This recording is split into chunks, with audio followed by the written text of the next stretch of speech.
This episode of the podcast is brought to you by patreon.com/lightscameranonsense. Visit patreon.com/lightscameranonsense to help support your favorite new movie podcast. Now, let's get started.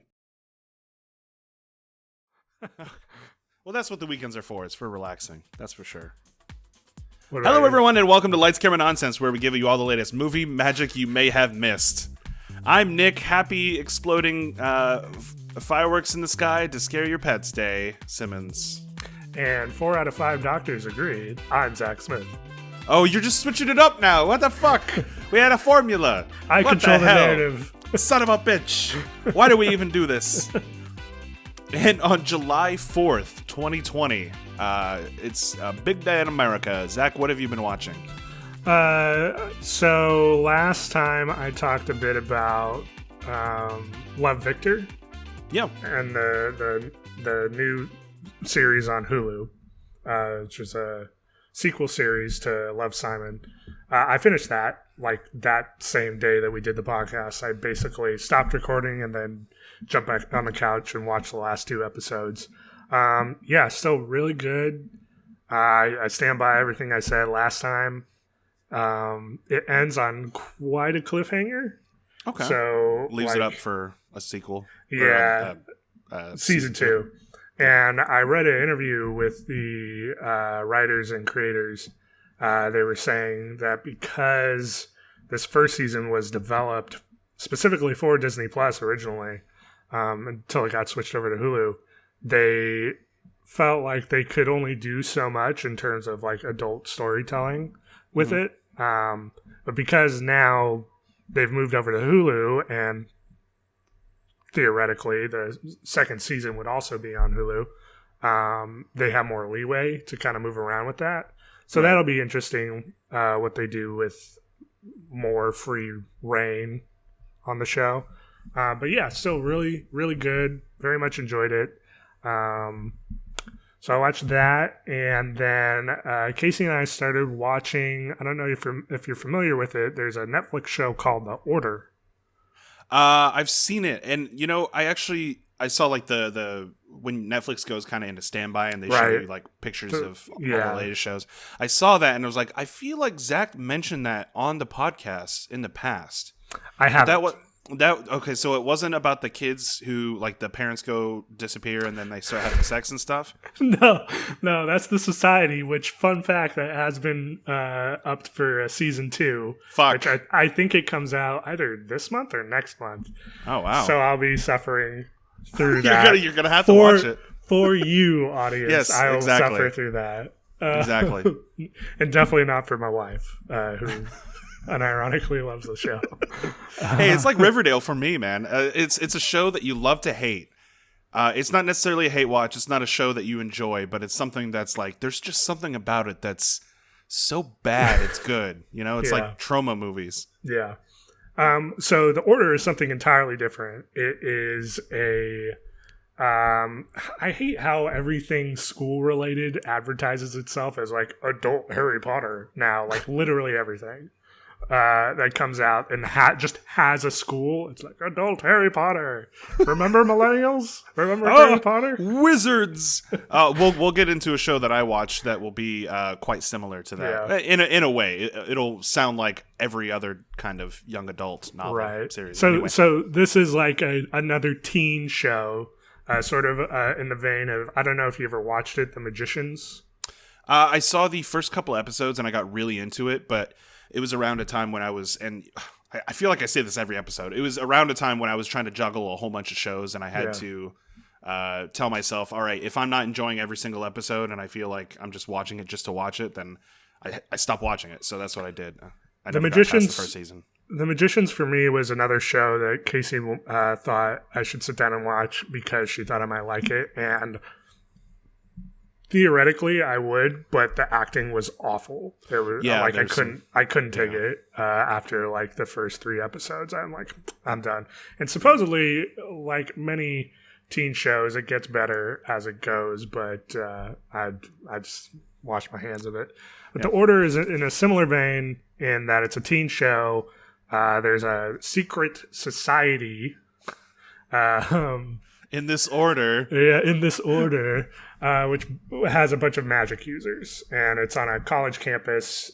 So that your main character Jack is trying to be accepted into the order for, well, I'll just say his father, Edward Coventry. He is trying to, yeah, right, a little names. On the nose. It's like not. The main character named Jack. I'm like, why can't his name be like Plebus or something? Something stupid. I don't know. But he's hunting down his father, who doesn't know that he has him for a son. Okay. They frame it as he killed his mother. His dad killed Jack's mother. If that makes sense. It's a Flash situation. Jack wants to kill his dad for killing his mother. I don't know. Okay. Those are very bad ways to phrase that, but you get what I mean. Yeah, it's a revenge tale. Yeah. And then once he gets in it, there's teen romance and all this other stuff. But the way they twist it on its head, I guess, is in episode 2 or 3. It's early. He gets bit by a werewolf. And snap. He joins a group called the Knights of St. Christopher, whose entire purpose for existing is to destroy the order, essentially. Because it's like, it sets up this dynamic where werewolves and magic users are at war. Okay. So, because I guess there's this basic foundation of magic users are pretty much all evil. Even if they're okay people, at some point down the road, they're going to fucking try to do some shit that's not cool. Kill werewolves that the main character likes or whatever. What's it seems very, kill werewolves that the main character likes or whatever. Eventually they're going to... Not necessarily even that, just kill corrupts. people. Yeah, magic corruption, that kind of thing. Or bend the world to its will and that kind of... Just typical secret society stuff. Think the Illuminati if the Illuminati had magic or existed. I don't know. and then there were werewolves. It's like Underworld for young adults, but it's like Harry Potter meets Underworld. Yeah, I mean that's a fair way of saying it. Dumb. It's pretty campy, and yeah, it can be dumb sometimes, but it's a really good kind of dumb. And I'm actually surprised at how much I like it. But the writing is really snappy, and most of the people that they have on there are really good in their roles, or at least they do good enough job. They're serviceable. There's only occasional moments of I'm really glad that you're not around too much because the way you're acting is not super super good. From a quality standpoint. But overall, yeah, it is fun. We finished the first season, and then we're about maybe halfway through the second season now. And I will say that I feel like the second season is already quite a bit better than the first season. And okay. I enjoyed ultimately the first season, but it's a little stereotypical in terms of son wants revenge on his dad who doesn't know he's his son, and the teenage drama in there, the love story is all pretty done before or whatever. But I think what kept me coming back was, again, that writing and the script in general. It has really good dialogue. In fact, before I jumped on, I was thinking about it, and I think what it really reminds me of is Buffy the Vampire Slayer. Oh, okay. Some Whedon-esque writing. Yeah. It's really silly at times. It doesn't take itself too seriously, but it can still have a good fair amount of drama. Okay. But ultimately, the point is to laugh and have fun. How are the special effects? Are they decent? It varies. Anytime there's a magic thing happening, I feel like it's pretty good. Occasionally you'll see the werewolves in full transformation, and it's okay for what it is for a budget TV show on Netflix that probably won't last past season 3 because it's Netflix. Yeah, I mean it's serviceable. It's nothing like terrible or anything. Like I'm not thinking like, oh god, that's ugly. That hurts my eyes. But I'm also not like convinced that werewolf is real or whatever. So it's CGI, right? It's not makeup. Yeah, it's all CG. Okay. That's easy. And a lot of gore. It is very violent. It's a very violent show. There you go. At some points, there's just like literal limbs flying around. Nice. You gotta love it when they bump it up to 11 with the gore and the violence.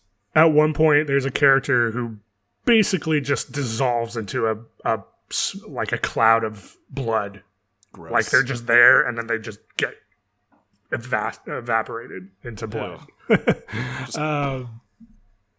But what I was saying was season 1 is very typical. I feel like even though it's still good, but season 2 I feel is like going somewhere else, somewhere different, which I'm really enjoying. They kind of do this thing that I'm not a huge fan of at the end of first seasons, where they're like, we're a new show, so we gotta end it in a way that would make sense if we didn't come back, but would also set up possible friction for the second season. And then, of course, they came back for the second season, in which the problem that is set up at the end of season 1 is immediately figured out and fixed. So, like that kind of cliffhanger thing that they did with the season to make sure that viewers approach Netflix and be like, please renew this for season 2. It's basically all fixed. They have like an underlying theme where it still keeps kind of showing up, but ultimately it's not a problem. I was going to say the first episode. I like when shows specifically write themselves for their first season to be kind of a foundation. And then like leave it with kind of a cliffhanger, knowing that even if it's not necessarily resolved, it's okay if that one season is only the one season. Well, but and when they do get renewed. Anyway, it did do that. Like what you're describing is pretty much exactly what the Order did at the end of season 1. My issue comes with like that problem you set up is like not a problem anymore. It's like it's fixed. Right. So the rest of season 2 is pretty much unrelated to that problem. Right. So they didn't write themselves into a corner. They had a problem, and then they're like, well, let's just get rid of that problem. Not in like a negative way, but like in a way to where it was... We solved it. It's resolved it, which from a usability standpoint, I totally understand. Like, unfortunately, that's just the way TV and now streaming works and has worked. You gotta figure out a way to get your viewers interested at the end of your first season so that they want to come back for more, and your network wants you to come back for more. It's that binge. So unfortunately, it's just kind of something to be expected. But it still rubs me a little wrong way when I see it. But at least you had that second season to go into, as opposed to just watching that first season and being like, for a whole year. And silver lining is that, again, I think the quality is improving for the second season. So there you go. And that quality improvement is faster than like some other shows where it's like, you got to get to season 5 to really enjoy it. Point being, I picked back up on Clone Wars. We're not done with it, folks. I'm done with it, but he's not. Yeah, I'm catching back up. I finished season 4. Oh, okay. So last I left off, I was in like the first quarter of season 4, and then I just dropped off because I wasn't feeling it. And I will say, the rest of season 4 is fan-fucking-tastic. Yeah. I loved every bit of season 4 after the point where I stopped, which is a little frustrating to me that they front-loaded the bad stuff at the beginning, but whatever. That's because you're watching them in order, man. That's because you're not watching them in chronological order. Yeah, but the takeaway from that is you have to suffer through the mediocrity throughout the whole thing. Where I'm at now, ideally, it's all uphill. You still have to watch the mediocrity. It's just not making any sense. Well, now it's all making sense. Everything is in chronological from order this now. point onward, yeah. Now, hopefully, I'm done with all the mediocrity. You're not. Spoiler alert. You're not. And, like we've talked about it before, so I don't want to beat it too much, but it's so hard to recommend a show where it's like you gotta get through 3.5 seasons for it to get good. Yeah, and I'm that way with Rebels right now. Is I try to find the right mood to be in to watch it, but then they're always dropping like 5 new shows I want to check out on Netflix, Hulu, HBO Max, all this kind of stuff. I'll get into some of them today. What kills me about Clone Wars is that struggle between the mediocrity and then the really fucking good. Like, as soon as I hit the good stride in this season, I didn't want to stop. Like, I would watch it. I'd watch like 5 episodes in a row just because I wanted to. As opposed to what I had been doing prior, which was like force feeding myself to get through get to those little nuggets of like good stuff. But then like it's a little nugget, so you only get so much, and you got to suffer through the like day old milk that's been sitting. This is all falling apart. This example, and I love it. I love every second of it. So yeah, that's going the way it's going. I'm trying to look for season 5 and where it'll start, because I think season 5, it starts off with a really good episode. Yeah, there's a huge arc that I hated, and then there's another arc that I hated. Yes. And then my least favorite arc of the entire fucking series is in season 5, and then by episode 14 you get the good stuff again. So great. Yeah. That sucks, because like they're almost the entirety of season 4 is super good, starting from the story with the clones, and I forget his name, but the guy who like dual wields the double-bladed lightsabers, who's like a total asshole to them. Do you remember that one? With the water war. Not the water war. That one sucked. That was part of the first. It's like right after. The Umbara arc. I can't remember his name, but he was an asshole, and he's like, that arc was really good. Basically, once you pass Naboo, the season 4 is like 2 arcs. Yeah. Which is that one, and then there's a whole thing with Ventress. Obi-Wan. Yeah. Well, Obi-Wan Kenobi changing his face as well. Oh, yeah. Fuck, yeah. Okay, 3 arcs. Yeah, that one was good, too. Man, they do so many, like, different things. Yeah. Which I feel like that's when it's at its strongest. Like, even back in season 2, I think, when they did the episode with just the clones, and they're part of that outpost that is getting attacked, and a bunch of them are dying. Yeah. Or even like the prequel to that, where they're all still in the training program. Like, I feel like the series is at its best when it's not attached to like the characters overall, of even importance. Yeah. Yeah, the overall like Star Wars Anakin Palpatine plot. Like, it's okay when Anakin's part of it, kind of, because he's kind of in that first arc with you said it and I've already forgot it. Umbra, the Water War. Not the Umbara. Yeah. He's a little bit a part of that, and then he's in the Obi-Wan one as well. But like the central conceit of those arcs is it's different from just like Jedi swing at Sith, So yeah, I was enjoying that, and then I've gotten to the point where Maul has shown up, so, and I know that's how season 5 starts. So. Starts off with 1 episode of that, and then it goes into something else. Great. You'll see. You'll all see. Anyway, and then I don't really have much to say about it, but I've started watching The Simpsons back on Disney Plus because they fixed the aspect ratio on it, so it doesn't cut off the jokes anymore. It's like, why was that even a thing? Yeah, why was that even a thing to begin with? It's because of the home release, I think. I remember reading there was a reason why they did it, and it was like the rights for the original aspect ratio are different from the HD rights or something like that. I don't know. It's weird. Come on, Disney, get your shit together. But yeah, that's been good. It's early Simpsons, so if you like that, you like that. Yeah. I like it. So. I would sometimes watch the Treehouse of Horror episodes back to back to back. Yeah, those are good. Those are good. And then the last thing I watched last night. Many will have watched it as well. It was Hamilton. Yeah, that premiered on Disney Plus last night. I know you, a friend of ours watched it. I watched it, and we were actually going to. I'm sorry to cut into your part of this, but no, you're good. I'm done. So if you want to roll into yours, you're fine. So I tried to, or I didn't try. I did watch Hamilton for the first time. I had never heard. I had heard bits and pieces of the songs. I had never watched any of the footage or the stage plays or whatever. I don't have any money. I can't afford to go to Broadway, and there's a pandemic going on. So no thanks.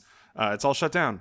So this is a great opportunity for people who never got the chance to experience Hamilton to experience it. Yeah. With the original cast. Who isn't even they aren't doing it anymore. So yeah, exactly.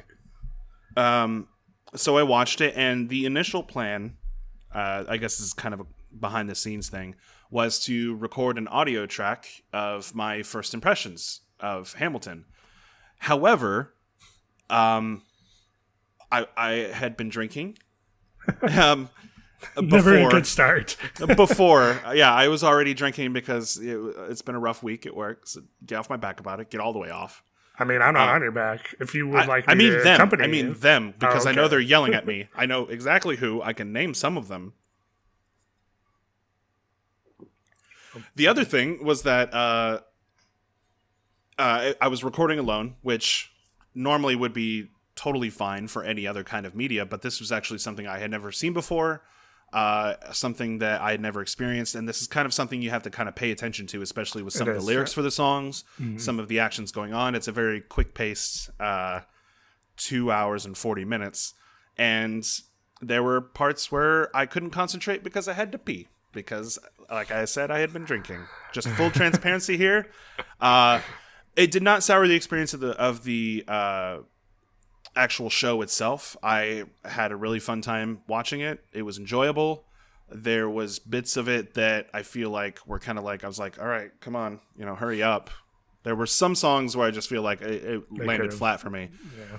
But those, I think it was just because, I had enjoyed some of the other songs so much. I think King George was probably one of my favorite characters. Jonathan Groff, yeah. Oh, that's Jonathan Groff? That is Jonathan Groff. Yeah. Okay. Okay, that makes sense.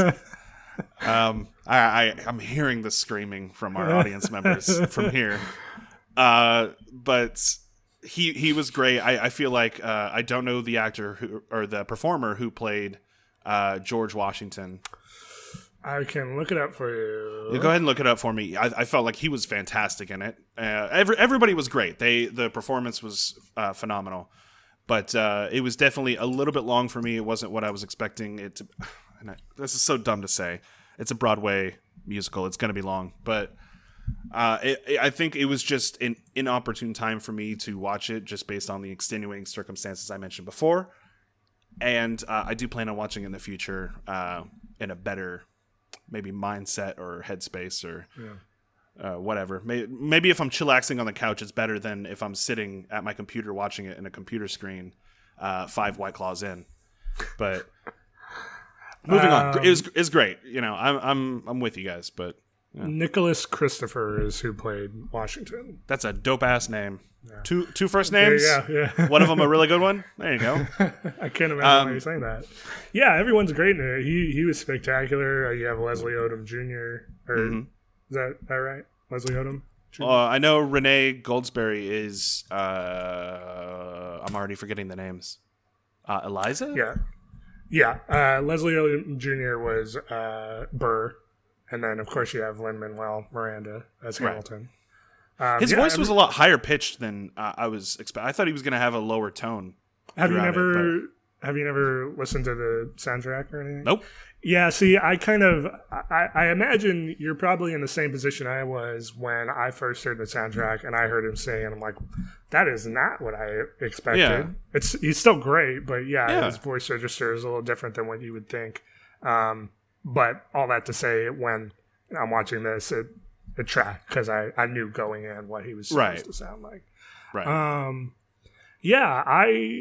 Just to piggyback off your quick review, I thought it was great. I had also never seen it.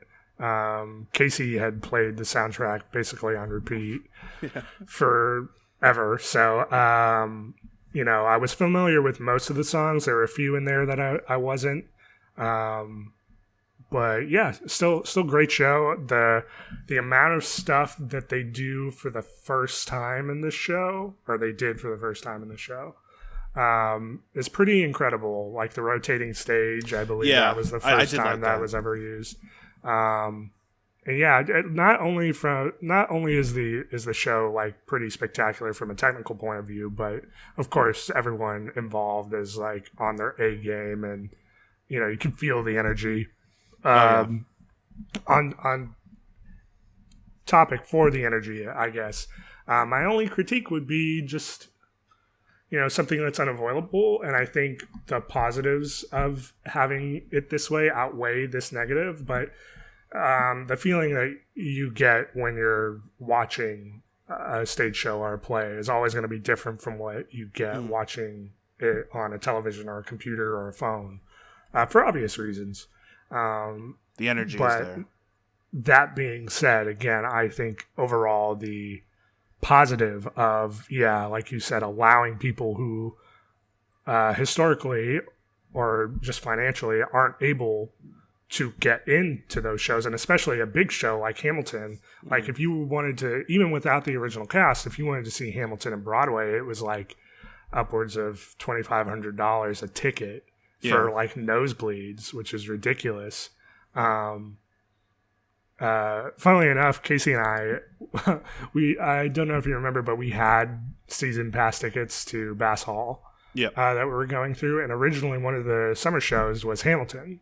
And so far that is the only show to be rescheduled for a later date. Every other show we've just kind of refund for, but now we're set to see that in 2022. But you can see the reason they haven't canceled it. It's the same reason why they have like lotteries for these types of shows, because they're in such high demand. And like if you gave out refunds for that kind of show, you're losing so much money. You would take such a hit, and something you've probably already invested in production-wise. So, all that to say, again, just for someone in a position that can't even afford, a season pass ticket or just a lottery, or can't get into a lottery, like others can, this is a good alternative, because at least you're getting to see not only a show, like theater is very important, I feel like, but especially a show that is as important as Hamilton. Props to that. Hopefully we can do that more. I know there's like some Broadway streaming service that has like a number of shows that it's like a subscription model. Right. Like any of the other ones. Yeah, you get a certain amount of shows with it, but historically shows, if they're recorded at all, are not made available to the public. I think I read something like the original Phantom, or is it it might even be every Phantom of the Opera show on Broadway has been recorded for preservation and is in some museum. Huh. But it's not available to the public. Weird. Which, from a information or appreciation point of view, just seems fucking wild to me. Yeah. But of course they have the deals in line with the production companies and stuff, because they don't want to lose money on tickets. But I feel like that argument is kind of old hat, because people still pay to go see bands or comedians or whatever, and they have specials. I'm sorry, we can't let you watch Panic at the Disco. It's being preserved for history. Once they stop touring the first time, then you'll get never to be watch... heard again. Panic at the Disco will stop touring. Are they even a thing anymore? Is Panic still doing? Yeah, I guess they just did High Hopes, right? Yeah, a couple years ago. Got those high hopes. Yeah, they'll stop touring, and then you'll get to see their concert videos for the 2 years that they're not a band, and then they'll have their reunion tour, and then you can't watch those again. Another thing that I watched was I watched a couple of old favorites like Ted 1 and Pineapple Express. Just good old comfort comedy movies. You watching some stoner movies? Stoner movies, but that's not my thing. It's not my thing. Did you Stan's cool. What's up? Did you see Ted 2? I did. Not as good, but actually, if you watch Ted in the 2020 lens of public opinion right now, it would not be made. Yeah, I have no doubt. With a lot of, and you can say that about a lot of Seth MacFarlane productions, just because of the bar of not decency, acceptability. Is much lower for his content, but he's gotten away with it for a long time because of Family Guy and the prestige of him being in the industry and all that stuff. It's still funny, but I definitely went, ooh, he's using the hard R word quite a bit. Pineapple Express is just a classic hilarity. I remember writing my own script in the vein of a movie like Pineapple Express back in high school, and I think I still have it on my computer somewhere. I remember when I first saw that movie. I saw it in theaters. Yeah. And 2008. The scene with the fucking where James Franco gets his foot stuck in the windshield. I don't remember how I was able to breathe after that. Yeah, that's because it's like the total opposite of what you're expecting. That movie is hilarious in the way that it messes with your expectations of how it's going to go. Because you either think it's going to be an action movie or a stoner movie, and there's not a whole bunch of stoner action movies. Yeah, I think I remember not being a huge fan of the way it ended. Like that whole scene, that raid scene. Yeah, I don't remember. Like I think I thought it was fine. I would rewatch it. It starts off pretty funny and it ends pretty funny. Okay. Yeah, because it just messes with your expectations. Plus, Danny McBride is hilarious in this movie. Yeah. Did you ever watch Eastbound and Down? I started watching it, and then I think I started watching Vice Principals at the same time, trying to get my fix of Danny McBride. And they're both okay. They're both made by the same team, I believe. Right. Yeah, I believe so, yeah. And I thought they were both pretty good, but it was the other characters, or it was just the storyline itself that didn't really stick with me. Another show that he was on was oh my gosh, it was him and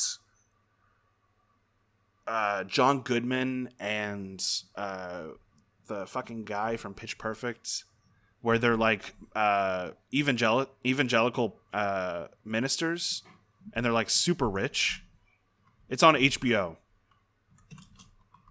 Anyway, that was made by the same team, I think, as well. And that was just like, ugh. I mean, it's funny, but at the same time, there are real people who are like this, who are totally take advantage of the common man, and it's just kind of like, it's kind of... the Righteous Gemstones? Righteous Gemstones, yeah. It's weird, man. Like, you have an HBO budget, but I mean, all of these shows were on HBO, but you get like John Goodman on this show, and he's like just being this very stereotypical Southern rich evangelical preacher, and he's like they've got these big mega churches, and they're like, come on, pay thousands of dollars for your tithes and stuff. I don't know, it kind of rubbed me the wrong way. Moving past all of that, just real quick, I don't know if you knew this, but Righteous Gemstones was renewed for a second season. So oh shit. Yeah, I mean, it was getting good reviews. It was just not my cup of tea. I think it's one of those... It's a very specific genre of, like, not cringe comedy, but, like, comedy that makes you uncomfortable. Much like Vice Principals or Eastbound and Down, where it's like the main characters are shitty people. You're laughing at the absurd situation. Right. It's kind of like... not the antithesis of It's Always Sunny, but, like, It's Always Sunny is more relatable because... they just don't know right from wrong on It's Always Sunny, whereas these characters know what's right and wrong. Yeah, right. And they make the wrong decisions, and you're supposed to like kind of cheer for them. It's kind of weird. Moving on, I also watched The Floor is Lava, which is a competition show on Netflix. So you told me you asked me and a couple other people who would be on your floor as lava team, and I think the collective response was like, why are you asking this? Because I didn't realize until afterwards, because I went and looked it up, like, oh, it's because it's a Netflix show.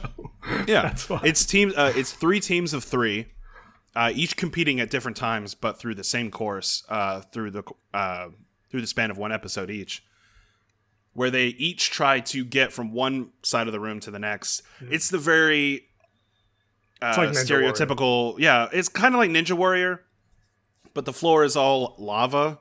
It's really just like... What if it really was? I mean, it's funny. It's funny you say that, because the way they play it off is if somebody falls into the lava, they just sink and... You never see them again. You never see them again. The members, the other members of the team are like, no. I think they tell them to scream no, like they just died, and then to move on. Because the first team is like a mom and her 2 kids, and they're all trying to get across, and the daughter kicks down this pillar and then doesn't make it and falls in. And the mom is like, no, and the brother's like, we need to make her sacrifice worth it. And they keep going through. That is the stupidest, greatest shit I've ever heard. Exactly. It's very bingeable. I found myself watching like 5 episodes all in a row, and they're 30 minutes each. They're super quick. But the way that that some people like fall into the lava making super simple mistakes, like trying to jump onto a really tiny ledge, even though it's slippery as hell and you can see it, because it's not lava. It's like water with like food coloring and like jello and shit. And the people who sink into the lava, you see them after the fact and they're like, oh shoot, we didn't make it. We didn't win. But the host is really great. It's like I said, it's super quick and bingeable, and it's very funny. There was one clip, one team where 3 like best friends who like to work out together. They're trying to get across, and one of them starts complaining about the other guy who won't jump from one rock to another. And he's like, it's like you stopped going to the gym or something. He's like, I did stop going to the gym. He's like, why? Because I was sad. And then that was it. And they kept moving on. I was like, well, I need some backstory for this guy. What happened? Why was he sad? Does it feel scripted, or like? It feels somewhat scripted. I feel like they only cast, it's kind of like all those other shows like Wipeout or any of these obstacle course shows where you feel like they only cast people who have a personality, where it's a little bit easier for them to, like, we need to get some funny lines from them. Like, obviously. they're fine to watch on television, but you keep your distance in real life. Right. And you could tell there were sometimes where there were like 3 young teenagers who were trying to get from one side to the next, and they were trying so hard to curse, but they couldn't, because they knew if they did, they were probably going to get cut from the show. You could tell. Yeah. So they were like constantly stopping themselves. It's good stuff. It's pretty funny. I think it's like 10 episodes, and it's got a variety of different rooms and stuff. It's pretty good. I recommend that. I have 2 questions. Two questions. First one is the most important. Did anyone ever do the Terminator thumbs up as they fell? I haven't finished it, but I feel like if they don't do that, it's a missed opportunity. Opportunity missed. Instantly drop the show. Right. Obviously. Fuck it. Especially if it's scripted, because like, what are you doing? Well, they sink pretty fast, because it's not actual lava, it's not actual jello, it's like water. So they're like, oh yeah, but tread water. Like you can tell they tell people when, if your leg dips into the lava, you're in the lava, so immediately sink. Because I think the very first girl that I mentioned before, the daughter, she like falls in kind of halfway, and then she just lets go and kind of sinks in. So it's like as soon as you touch it, you're out. Yeah, and then swim to the. I mean, that does make sense. If you did touch actual lava, there's you're pretty much a goner. Second question is: did you ever watch Beastmaster? Ultimate Beastmaster? I did not, but I remember seeing it on. Was it Netflix? It was Netflix, which is why I ask. Yeah, it's like American Warrior. Yeah, the same general conceit, but less fun, whereas like, I mean, it was fun, but it was more like, take this seriously and you could win. Bah. And there was a show that The Rock, I think he's still doing that one. Oh shit. Yeah, it just it's like The Ultimate Person or whatever.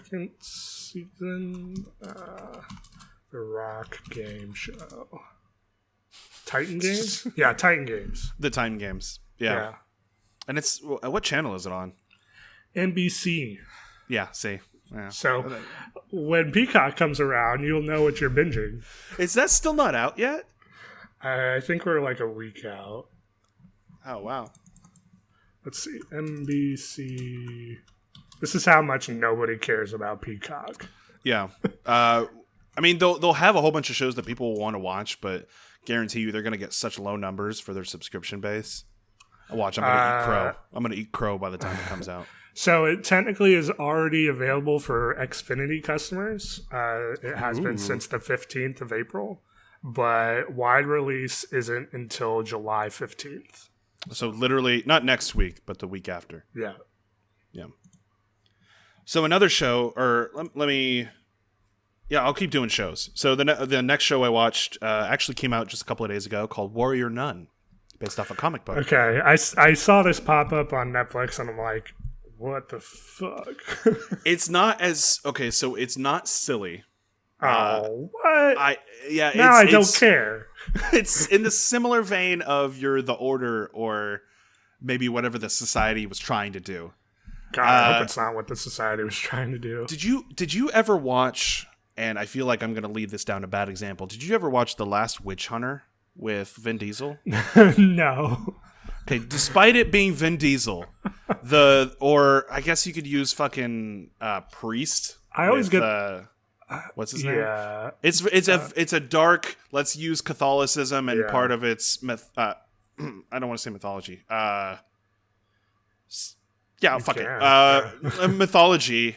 And using like demons and stuff to how they manipulate people. Basically, it starts off with these warrior nuns fighting off some people, and one of them is critically injured, and so they're like, oh shit, we gotta take this halo out of her back. So they take a fucking halo out of her back.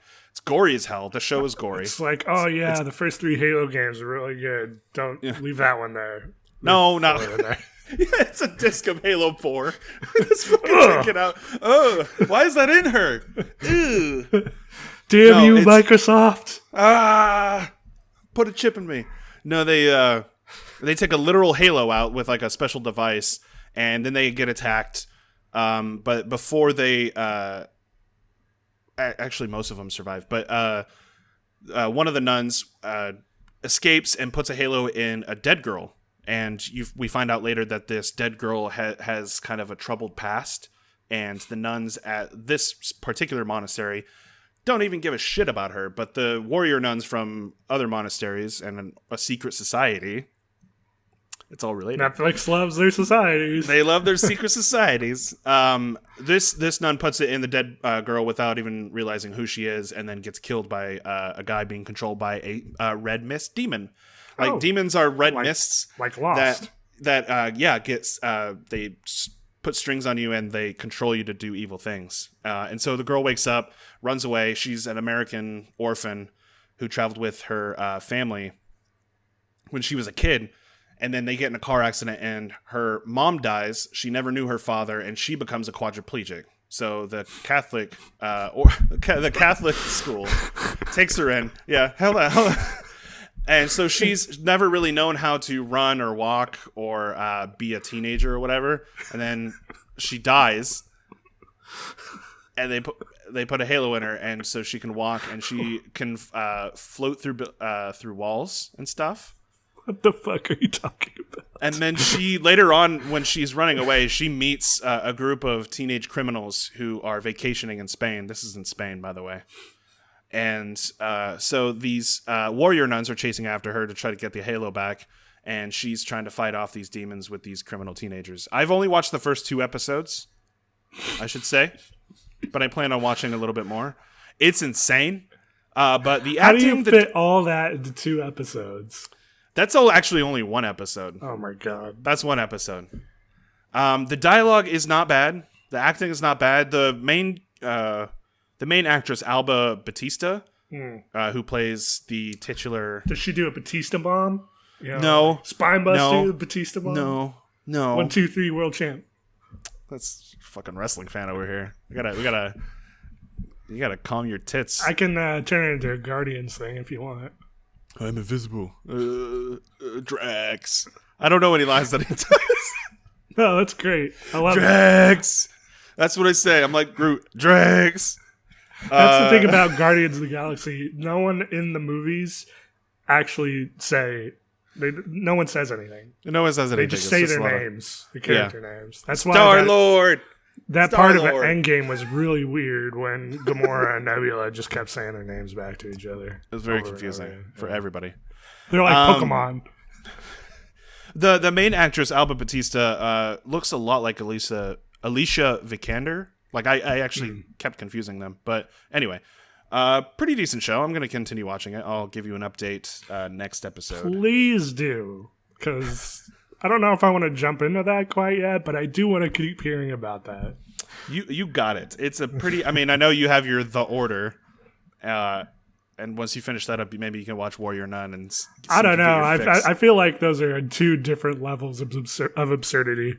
Watch the preview for it and see if it's your cup of tea. It's not as crazy as you think it is. Maybe it's just the way that I explained it. I don't know. Another show I watched was Doom Patrol. I don't know if I said I started watching this last I don't episode. think you did. No. No, you didn't. I won't go into the main reason why I started watching it, but I wanted to check out HBO Max after you kind of recommended, or you didn't necessarily recommend, but you're like, hey, I'm messing around with it. I'm gonna check out some of the shows. I mentioned it. You mentioned it, and so it spun out of control in my head. I'm like, well, I clearly have to watch something off of HBO Max. I reminded you of its existence, and you were like, oh yeah. Oh, yeah. So I might as well do something with it. I started watching Doom Patrol, and it's fucking fantastic. It's Brendan Fraser at his best, and I can't believe I'm saying that after Airheads and Encino Man. So, interesting thing about that role is I believe, if I remember correctly, he was not originally in that role. I think Titans. It was someone else, yeah. I believe it was Kelsey Grammer. Really? Yeah, I think. Hold on. Robot Man, which is his alter ego. Although they never really use their quote-unquote superhero names in the show. Robot Man, Titans, actor. No, it's Brendan Fraser. Maybe they show a picture. I seem to remember there being a thing where the human version was someone else. Oh, but he's not even actually in the suit itself. He's just doing the voice. Right. I have it up on IMDb. It's a really good show. You've got Alan Tudyk, who has two dicks, doing the voice of the main villain antagonist, but also the narrator, called Mr. Nobody. And the way that he does that character, and he also does the voice of Joker on the Harley Quinn TV show, which is it's the exact same voice, but for some reason it works even better in this. I want to be able to look it up. IMDb, blah blah blah blah blah. Yeah, he still does the voice of Cliff Steele in the Titans show. But it's got this kind of dark, but also like, I don't want to say sarcastic. It's just kind of a who gives a fuck? You guys don't know who these comic book characters are. Kind of tone to it. It's very Guardians of the Galaxy Volume 1. Yeah. Tone to it. You've got a talking cockroach who is screaming out sermons in the street. You've got a paralyzed from the waist down James Bond. You've got a robot man voiced by the guy from The Mummy. You've got the really handsome guy playing who's wrapped up like a mummy, who's playing Negative Man. You've got Elastigirl. You've got Crazy Jane. Just wild, outlandish characters that the story starts off. You think it's like, oh, it's going to be like them coming together and being a superhero team and going off to fight this, bad guys and stuff. But it's really more about their backstories and why they are in the circumstances that they are, because the show spans several decades. Like, oh, really? Yeah, at least 60 years. Oh, wow. Some of the characters were like 30 in 1960, but they're also in present day. They have yet to kind of explain why some of those characters have the ability to live as long as they do, but I feel like they might eventually.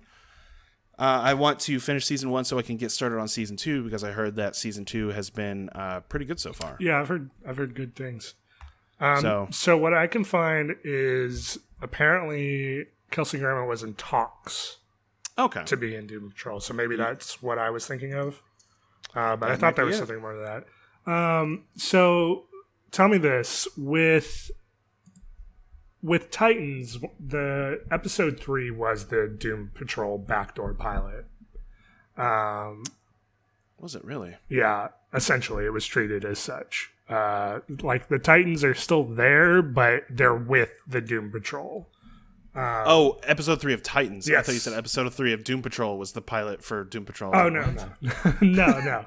Episode 3 of Titans was the backdoor pilot right. for Doom Patrol. With that, when I was watching it, you got the feeling that they were aiming for very much like a Guardians feel. Is that something that still carries over, you think? Yeah, for sure. You get the chemistry of some of... I mean, you don't want to try to 1v1 right, or correlate specific characters to certain characters, but Brendan Fraser is saying what the fuck every 5 seconds because something crazy is happening. It's very much... If Douglas Adams and Alan Moore both tried to create Guardians of the Galaxy, is very much what this show would be. It's very out there. It's very weird. Something new is always going on in an episode. They had a character in an episode I just watched the other day where I'm like, I feel like that should be John Constantine. And I know they technically have the rights to that character, although he's on CW. Yeah, like the show ended and he's on still DC. Yeah. Legends of Tomorrow and all that stuff. But I know they have the rights to that character, but they also have so many Z-list characters that have worked with John Constantine and do the same things as him that they would rather use, so they use someone else entirely. And I felt like that kind of worked even better. That's... Yeah, you've seen that work time and time again, where you take relatively unknown people that ostensibly serve the same purpose, but then turn them around to make them household names. I mean, fuck. Yeah, that's how Iron Man was before the first Iron Man movie, right? And Guardians it's not it's not distractingly so because it's not like you're missing out on information. Even people who are comic book fans aren't missing out on like, wait, who is that guy? Why isn't it John Constantine? Because it doesn't. They don't explain why it's not John Constantine. Another show I watched. I really got to hurry up. So let me stick to HBO Max. I watched Dr. Sleep. I watched the director's cut of Dr. Sleep, which is 3 hours long. Okay. And it's divided up into 6 chapters, whereas the original theatrical release, which both of them are on HBO Max. The original theatrical release is, I think, missing like 30 minutes, and it's a lot more succinct. But the director's cut has a shit ton of... It's got almost the entire book in there. Oh, wow. Acting is really well done.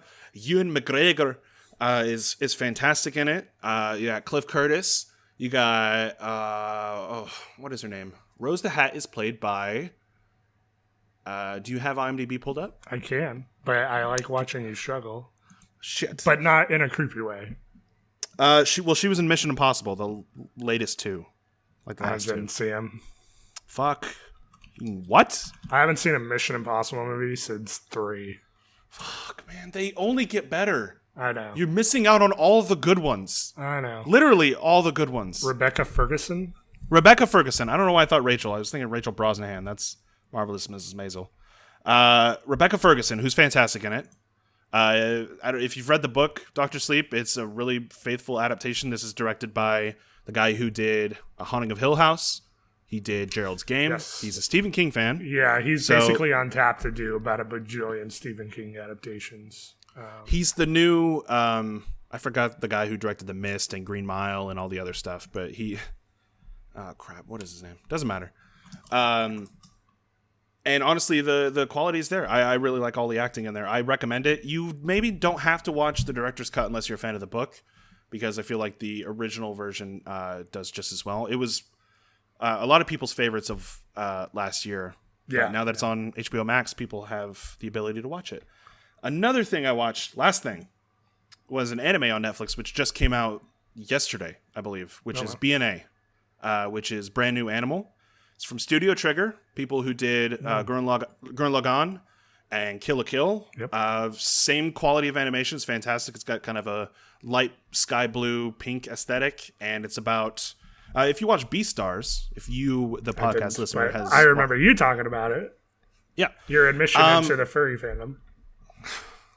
Well, here we go. Here's admission number 2. No, the basic premise is that there's 2 types of people. There are humans and there are beastmen. Beastmen are basically animals that can transform into human forms and beast forms.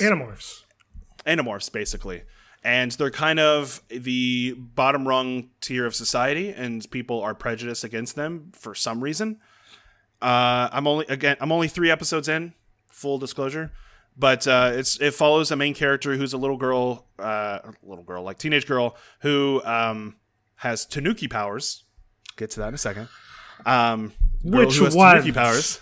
Which one? She has the one that you don't expect from a girl Tanuki, but it's her tail and not her ball sack. Oh, well, that's cheating. It is cheating, but it's anime, so... if anything, that should be the reason why you don't cheat. Well, there's actually probably a wider scope of reason why she has specific powers as a Tanuki, because most animals have just their animal characteristics. She got the Mario powers. She can also turn into windmills. You have to keep watching, but it follows this girl who travels to a haven for beastmen, where it's only beastmen and no humans, and so there's really no prejudice.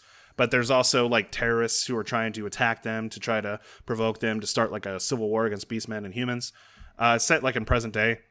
Turns out this little girl is not a Tanuki. She was a human, but she got turned into a beastman. But this is the first person that's ever turned into a beastman and not born as one. Anyway, animation top notch, voice acting top notch. I plan to keep watching it, and it'll be one of those animes that I watch one season, and then when the second season comes out, I'm like, oh shit, I remember that. Maybe I got like Attack on Titan. When the final season comes out, I'm gonna be like, oh shit, I gotta rewatch everything. Yeah, I still pretty good show. Studio Trigger. The majority of that. Yes, you do. I think that's it. We're finally out of it. Zach, give me the news. We got a lot, so I'm gonna try. I'm gonna try and hit some of these fairly quickly. First up, let's just talk about delays, because there's been a bunch since we can't seem to collectively get. I heard the Lays. The Lays. You want to talk about the Lays? Like the chips? The chips? Yeah. Yeah. Let's just rate them. I don't like rate them. all the chips. I don't like Lays. Like any Lays chips. Pretty much. Huh. Well, I don't know if it's just like a subconscious holdover from when you had the Pringles commercials with the Lays bags, and they'd be like, ugh, greasy. Fuck you, Lays. We're Pringles. But majority of the time, I am not a big fan of Lay's, unless it's the barbecue, because I do like those. But, barbecue are great as hell. Yeah. But yeah, and then you got anyway.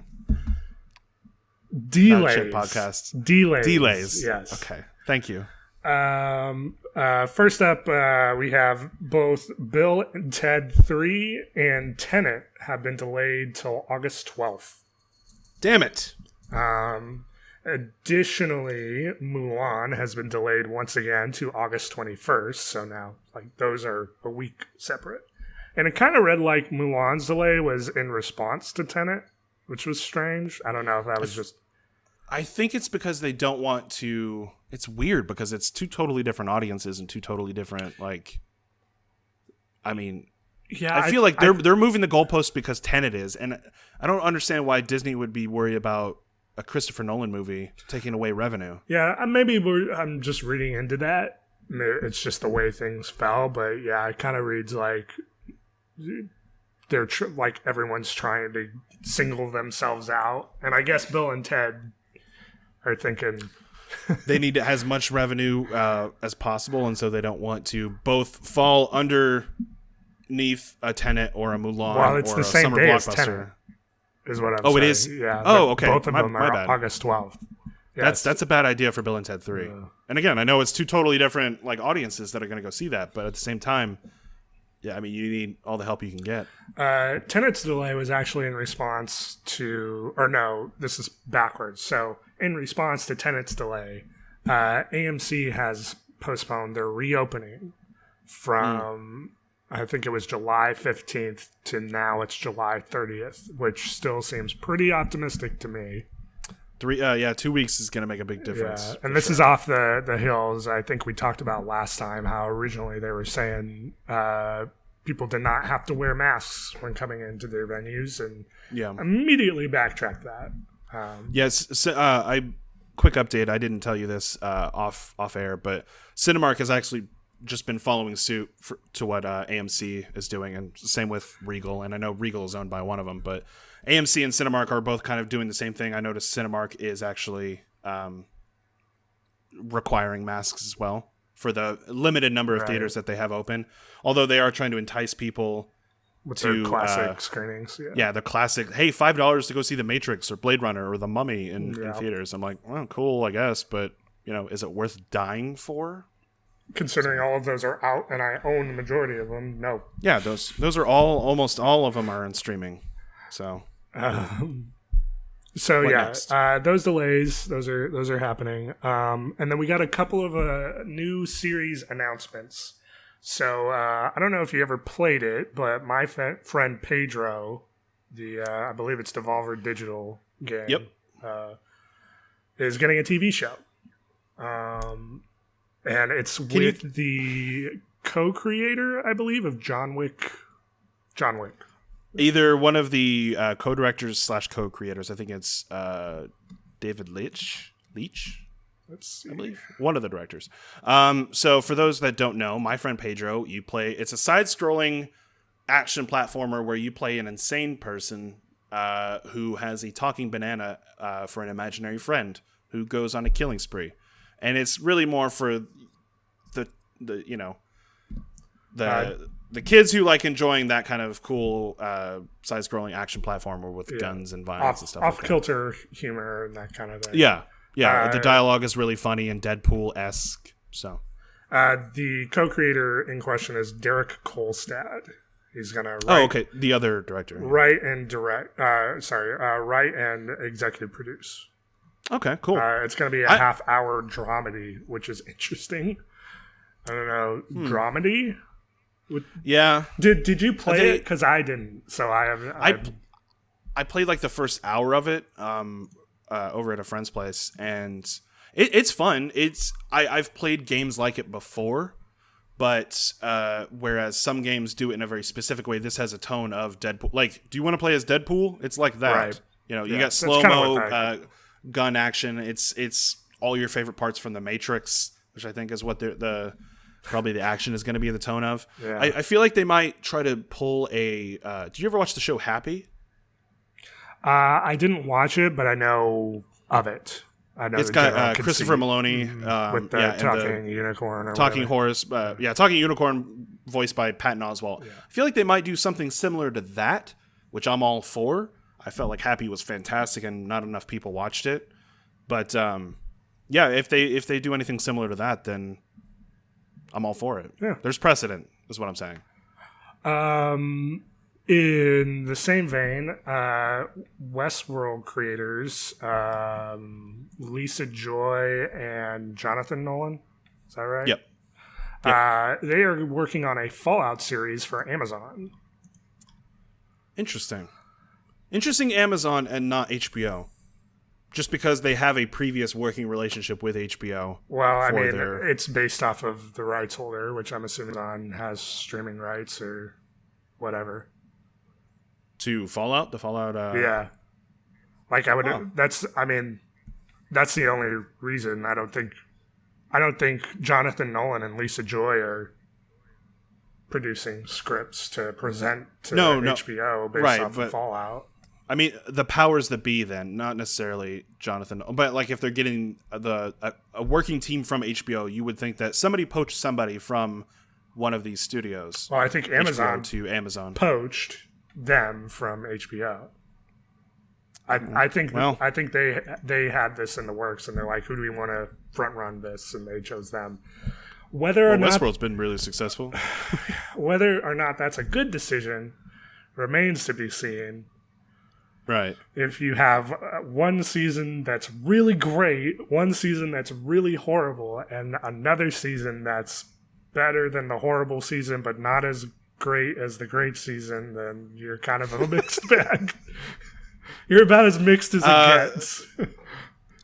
For all your Westworld opinions, tune into the Lights Camera Nonsense podcast. Zach will give you all the hot takes. I don't know if they're necessarily hot. I feel like most people would agree with me. They're like, that's lukewarm. Okay. That's lukewarm right there, that take. I think a hot take would be season 2 was really great television. And that it's a terrible take. There's been worse seasons.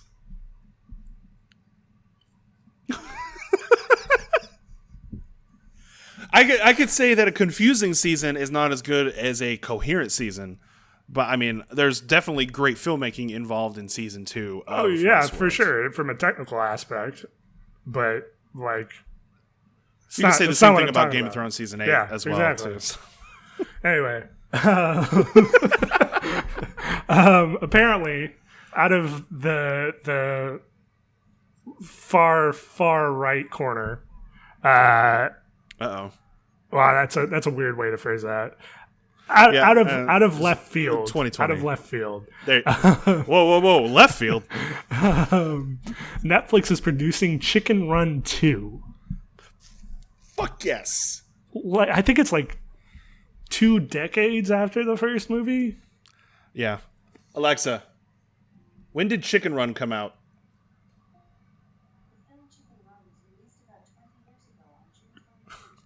I didn't hear anything, so you got to tell it said about 20 years ago, exactly what you said. I'm like, hey, thanks. It said June 23rd, 2000. So. Okay. Yeah, 20 years. Yeah, okay. That's a weird get, but all right. Additionally, you have Universal working on pinch that cat. Pinch it. Pinch the little pussy.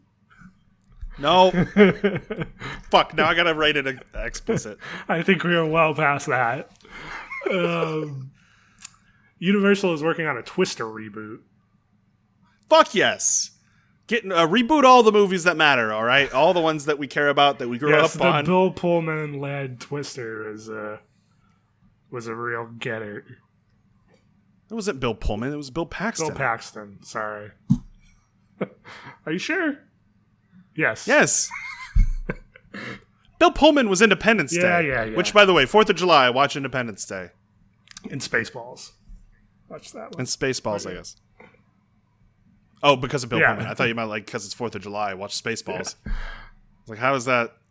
Apologies to Bill Pullman, because I appreciate you way more than Bill Paxton, obviously. Well, one is super dead, so yeah. You can still appreciate after death. Anyway. I guess, yeah. Michael Keaton is in talks to return as Batman in the upcoming Flash movie. So it's sort of, cool. If you're not familiar, they have gone on record about the Flash movie coming up with Ezra Miller. It's basically going to be Flashpoint, which is like the convergence of all DC multiverses sort of thing. So this would make sense. I know you don't have a lot of opinions about the DC movies, but the standalone movies are far superior in every way. And I say that because they don't have to try. They don't try so heavily to connect to all the other movies and all the other characters and franchises. Well, I think this... Wonder Woman, Aquaman.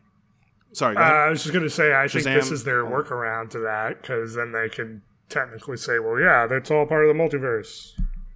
Technically, they're all connected. And recast everybody, too.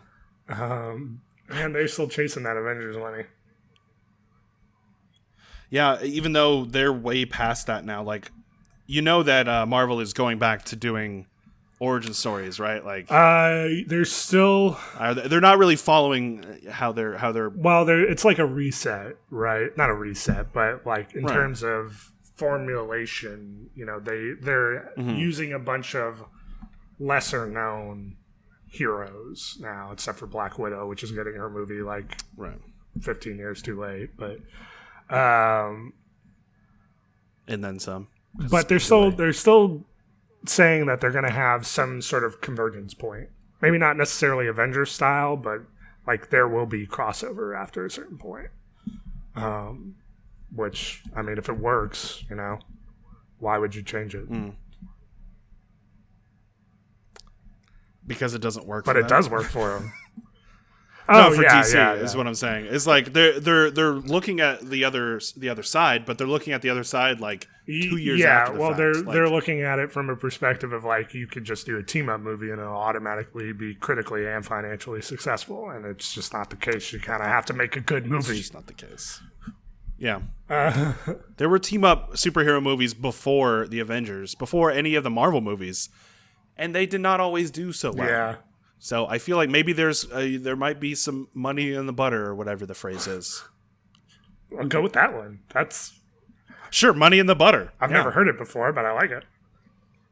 There you go. There's always money in the butter. Did you ever watch Cobra Kai?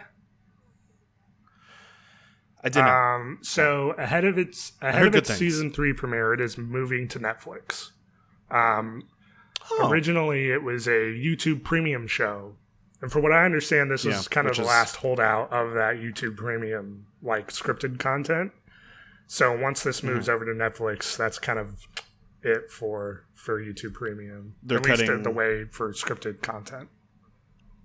Oh, okay, for like YouTube original. Okay, gotcha. Huh. Well, that's interesting. I've heard great things. I'll actually watch it. Maybe I'll actually watch it now that it's not on YouTube. I have to rewatch all of the other Karate Kid movies, though. I got to watch Karate Kid 1, Karate Kid Part 2, Karate Kid Part 3, next Karate Kid, and the Karate Kid with Jaden Smith. I don't think that... So there you go.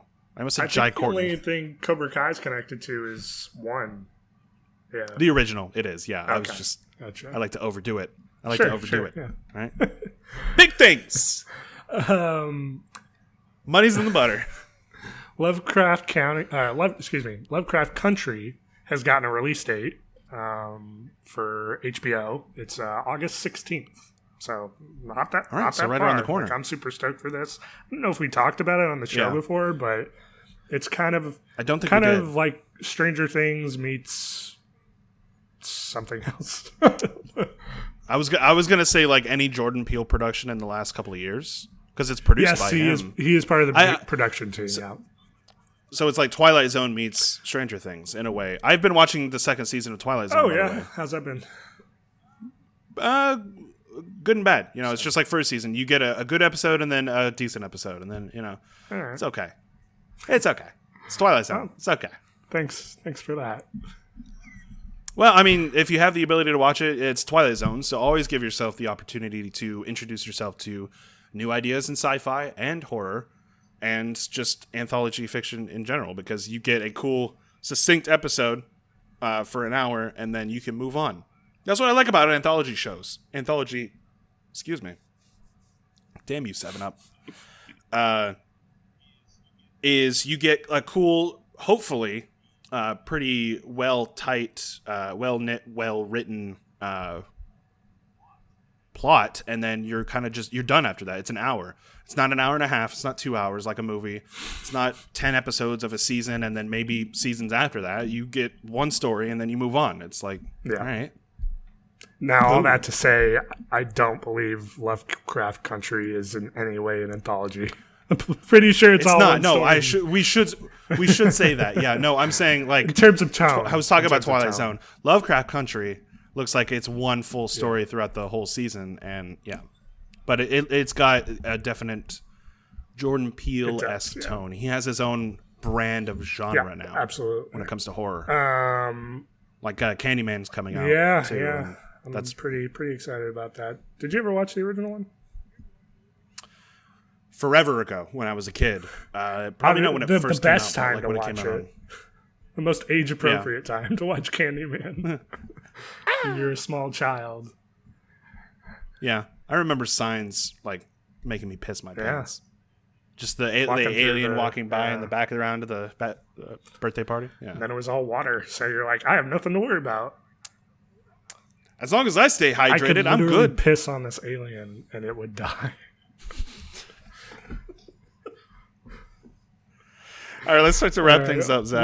What else you got for me? We still got a couple. Actually, not as many yet. Actually, we're making a pretty good clip through these, so I think we'll probably be good. Anyway, The Boys Season 2 has a premiere date for its first 3 episodes on September 4th. So they're doing an interesting thing. They're doing the first 3 episodes all at once, and then they're doing weekly. And then they're doing weekly after. Yeah, this isn't the first time that, or I'm not sure if it's the first time that Amazon has done it, but I know Hulu has done it before because they've done it with Handmaid's Tale. Is it Handmaid's Tale? Handmaid's Tale. Handmaid's Tale. Yeah. Handmaid's Tale. But yeah, it is always an interesting kind of move.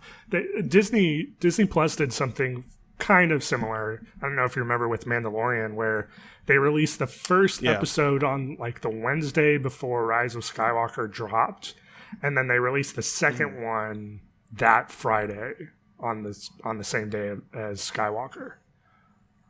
You're getting so much Star Wars all in one weekend. And only about 50% of it was good. Yeah. Ouch! Got him, Lucas. Fucking got him. No, I feel like they could have even delayed Mandalorian a little bit to have Rise of Skywalker give some breathing room, but Mandalorian was overall a pretty decent show. Normally, I would agree with you in terms of like breathing room, like too much content. But I'm really glad I had Mando there to like kind of wash the stank away. Skywalker. Oh yeah, I guess if you want to think about it critically, I guess as a film, Rise of Skywalker was not very good. What? So they had. How can you say that? There were like 4 MacGuffins. Everybody knows there's a direct correlation. Hey, luckily we're standing right in the exact position we need to hold up this little thing to line up with the ship that hasn't sank in decades to find out where we need to go. Fucking, that's some Steven Spielberg, George Lucas writing bullshit.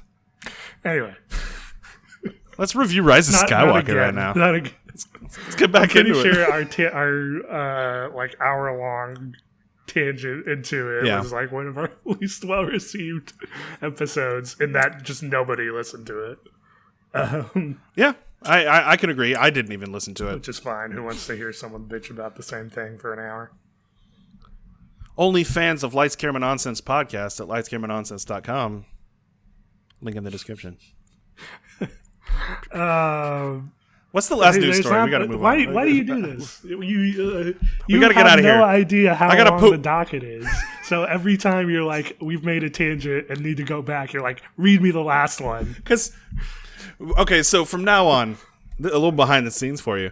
We need to just go over the news docket before. So I need to know how much time I need to fill. We are fine. What are you PMSing about? I need to poop, Zach. That's different. Okay. I will get through these quickly then. I didn't think it needed to be said, but I need to poop, Zach. Let's move on. Let's wrap things up here. Evil Dead Now. Remember we talked about Evil Dead's... Evil Dead 4's title was Evil Dead Now. It has been subsequently changed since the last time we talked about it to a much better title, which is Evil Dead Rise. Army of Darkness 2. Much better name in my opinion than Now. So Evil Dead Rise. That's pretty cool. I like it. It'll change again. Trailer for the new Muppets Disney Plus show dropped, which coincidentally is called Muppets Now. Hey! And they made some sort of blood pact to switch titles. It was going to be Muppets Rise. Oh my god. I'd so watch it. I want it. Hey! I'm here. I'm back. I'm risen from the dead. Fuck, I want that shit in my veins. Oh my god. Do it. It's like... I really want an Evil Dead movie, but with just Muppets? Yes. Can somebody please make that fucking happen? I will give you so much of whatever you need from me. I will do whatever. I will do gross things for that. Let's move on. Yeah. So there's that. Good trailer. Looks good. It's unscripted. Yeah. So it's interesting. I want to get your opinion real quick about what you think of Kermit's new voice. Is it because not it's a new as the Office kind of show?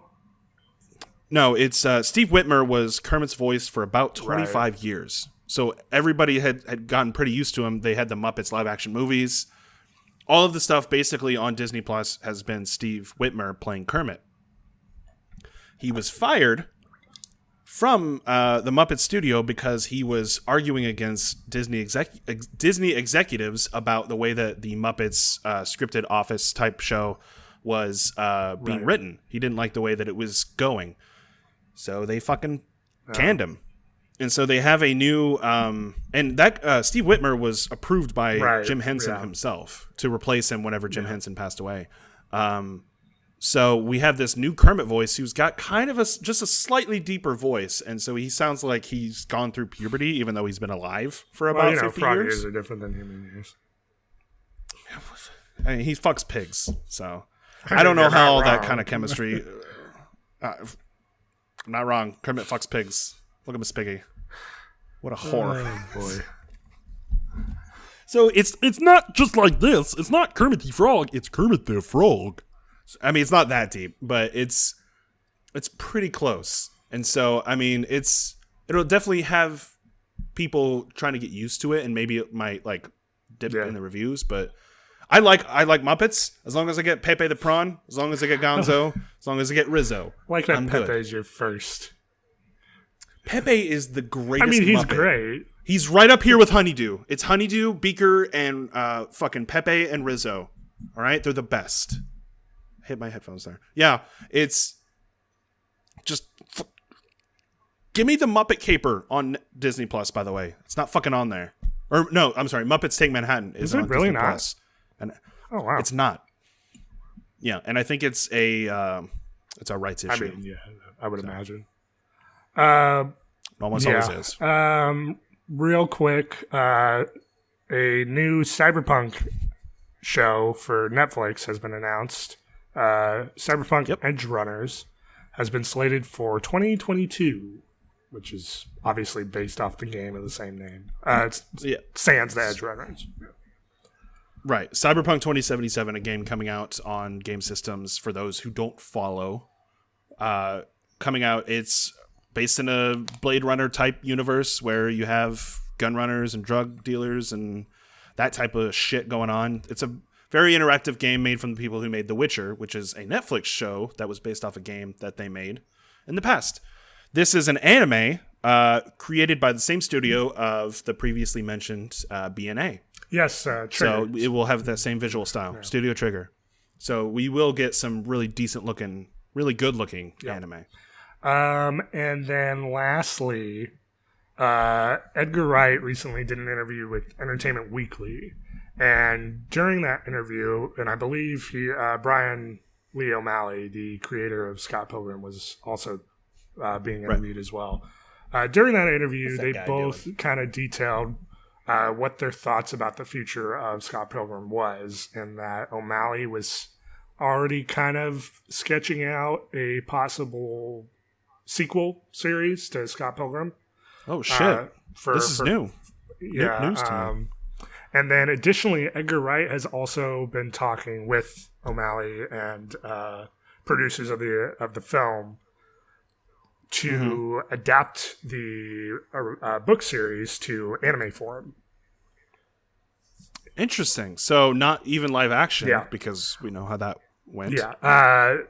Although I think it would actually, because it's become kind of a cult film, it would have better success now. It has become sort of a cult hit, but I mean, money men are always going to look at the bottom line, and the bottom line is that Scott Pilgrim versus the World did not make money at the box office. I think they were like 20 million under budget, or like 20 million before they were able to make budget. I'm saying things weird today. That's all right. Hey, they saw that was me over several podcasts in our history. They saw a loss of $20 million compared to their budget. So I think that's where they're coming from in terms of anything that they would produce in the future, needing a smaller overhead. And apparently what Wright has landed on is an anime. And I don't know if you remember, but when the movie was originally coming out, there was a short on Adult Swim that aired, and I think it only aired like 3 or 4 times. It was something small. Scott Pilgrim versus the animation. Right, and it was directly adapted from frames from the book. I think like might have been the first book. It's a flashback scene in the book, right? But they basically lifted frames straight from it and then just animated it, and it was really cool. And I remember being part of a fairly big group of fans that were thinking like they should just do this, just do that, right? Because it was great, and I'm hoping this is kind of along the same lines as that. The art style of Brian Lee O'Malley, but in kind of an anime form, which just kind of sticks with the aesthetic of what he's trying to pull off in his graphic novels, which is that it's very video game based. It's very arcade, beat 'em up. There was that game that came out that was fantastic. Delisted. I still have that on my I have my 360 hard drive, but I don't have a 360 anymore. But on that hard drive, I have the Scott Pilgrim game downloaded. I know what I'm getting you for Christmas so that we can play a game. An Xbox 360. 360. You're welcome. Merry Christmas, 2020. It's really more for me than it is for you, so that I can play that game again. I mean, it is a great game. But I'm pretty excited about that possibility, and I hope more comes of it than just talks. But it sounds like they're fairly far along on that. And ideally, that means it's pretty much game. Well, it's interesting, and I'll wrap this up pretty quick so that we can get to the outro. And you can get to the bathroom. Shh. We don't have to mention it again. Jeez. It was unwritten before, or it was unsaid before you made me say it. Anyway, it's interesting that they're doing it both. They're doing a physical, like, written book version of this and an adaptation for it at the same time, knowing the past that they had to deal with when he was finishing up the 7th book while they were adapting the series into the movie. So they were doing kind of what they do with manga and anime nowadays, manga, whatever, where sometimes the anime takes so long for it to try to catch up to what they're adapting that they end up just splitting off and making their own timeline. That's what ended up with the original Scott Pilgrim books and the movie. They ended up just doing a totally different ending. And so it'll be interesting to see with them adapting it at the same time what they're going to do with both versions of the work. Like, are you going to have to pay attention to both or what? From what I gathered, it was just a straight new adaptation. So I think it would be more in line with, I believe you mentioned Brotherhood and that switch where you would just be starting from scratch. You'd be redoing the movie, but really the book in its proper format and its proper narrative without changing the ending. Exactly. And I lied. I have one more, and I swear it's the last one. It's the last one, I swear. But it's important. Go ahead. Okay. It is. It's probably one of the bigger, if not the biggest story on here, which is why I saved it for last, because I skipped it in the middle. Margot Robbie is set to star in a new Pirates of the Caribbean film. This is unrelated to the reboot / sequel that was already in talks. So it's kind of just like, this is the world of Pirates of the Caribbean. It's not Pirates without Johnny Depp, and Johnny Depp is, whether the accusations between him and his wife are true or not, no matter what side you're on, he's kind of a pariah of Hollywood at the moment. He just came out with a movie with Robert Pattinson. Actually, it was technically last year. With Robert Pattinson and the guy who played the BFG in the BFG. Oh, shit. What's his name? The older guy. Roald Dahl. No. Roald Dahl. Whatever. First of all, that's the author. And crap. He's a favorite of Steven Spielberg. Anyway, he was just recently in a movie. He's still making movies, but they're not doing well because they're not being critically reviewed well because they're either not good or they don't like Johnny Depp. Johnny Depp he can't play Jack Sparrow right now. And I don't see him walking onto the set and just being Jack Sparrow. It won't be the same. He won't want to portray it the same way. And it's just kind of weird. Like, move on, do the Margot Robbie thing, and let's just forget all of the last couple of years. There's been a prevailing theory for a while with all the continuous theories and news about pirates coming out over the years that they were going to do something with Red, which is they kind of changed her role in the ride. She used to be part of the auction scene on the ride, but now they've since changed it to where she's like the lead pirate in that scene. And the prevailing theory was that they were eventually going to do a movie with her in it. So I think that might be where they're going with this. Also, there's famous female pirates, though. Like, why not do fictional versions of that? Jack Sparrow's not a real pirate. I know, but I'm just saying... They've used real pirates in conjunction with Jack Sparrow. He was kind of a entryway into the pirate kind of main characters, universe. Jack Sparrow, Will Turner, Elizabeth Swann, those are not real people. So I know. I felt like Pirates of the Caribbean, the ride was always supposed to be a platform into pirates culture and like folklore and all of that shit. Look, pirates culture. It exists. All right. You played Black Flag. Kind of. You played like other Pirates games. I'm just saying that there's she can play fucking Queen Anne or whatever the fuck her. No, that was the ship. Shit. I'm gonna think of the female pirate after when I'm pooping, but how embarrassing.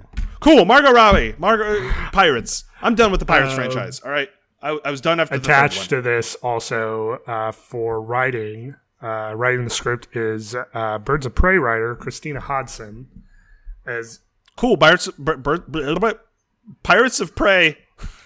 Birds of Prey sucked. I didn't see it, but that's who's writing it. So, but it's also part of the development team is the original scribe for the series, Ted Elliott, and the director behind Chernobyl, Craig Mazin.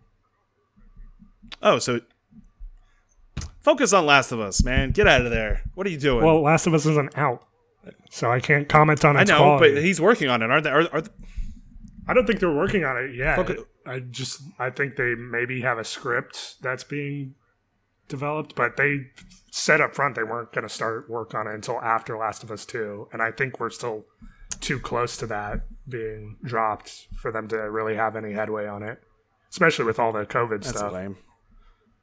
Yeah, that's still lame. I don't know. Just give me everything I want. Give me everything I want. Give me everything I want, Simmons. That'll be next week's episode. And that is Who knows? I promise. That's it. That's all. Swear to God. Okay. All right. We're just Did you know that Christopher Nolan... No, I am starting to sweat. It's the stress of all of this. Zach, if people wanted to email us and tell us how much they love us and they just want me to be relieved, how could they do that? You can email all your thoughts and prayers about Nick's bathroom trip to lightscameranonsense@gmail.com.